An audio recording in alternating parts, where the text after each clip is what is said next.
శ్రీకాకుళం జిల్లా ఆర్టీసీ కండక్టర్పై మహిళా ప్రయాణికురాలు దాడి.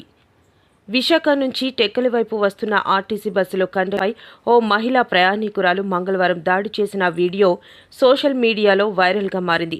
బస్సు ఎచ్చెర్ల వద్ద ఉండగా ఆమె తోటి ప్రయాణికులతో గొడవ పడుతుండగా ప్రశ్నించడంతో దాడి చేసినట్లు కండక్టర్ తెలిపారు.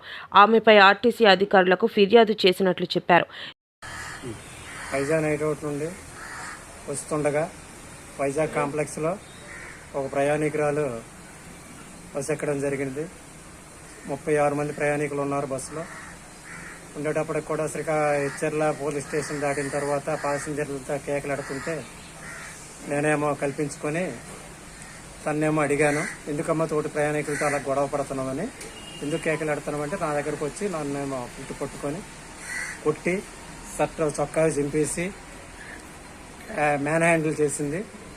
ఆవిడని తీసుకొని నేను శ్రీకాకుళం కాంప్లెక్స్కి వచ్చి మేనేజ్మెంట్కి తెలియజేశాను. మేనేజ్మెంట్కి తెలియజేయగా టూడిపో డిఎం గారికి కూడా నేను చెప్పాను. ఆయన శ్రీకాకుళం కాంప్లెక్స్లో అవుట్ పోలీస్ స్టేషన్ ఉంది, వాళ్ళకేమో కంప్లైంట్ చేయమని చెప్పారు. అక్కడికి వెళ్ళి అక్కడ ఎవరు లేకపోతే శ్రీకాకుళం టూ టౌన్ పోలీస్ స్టేషన్కి వెళ్ళి కంప్లైంట్ వెళ్ళి రిటర్న్గా అయితే చెప్పాను. రిటర్న్గా అయితే రాసేవ్వలేదు. అంతేనా? నీతో పాటు ఎవరికి ప్రయాణికులు నేను డ్రైవర్ తప్ప ఇంకెవరు రాలేదు. మీ సెక్యూరిటీ వారు గానీ ఎవరు గానీ నీతో మేనేజ్మెంట్ గానీ ఎవరు గానీ రాలేదు. ఎస్ఎం గారు గానీ ఎవరు గానీ ఎటువంటి మేనేజ్మెంట్ స్పందనే లేదు. అసలు మేము ఉద్యోగం చేయాలన్నా ఇక ఫ్యూచర్ లో భయం వేస్తుంది.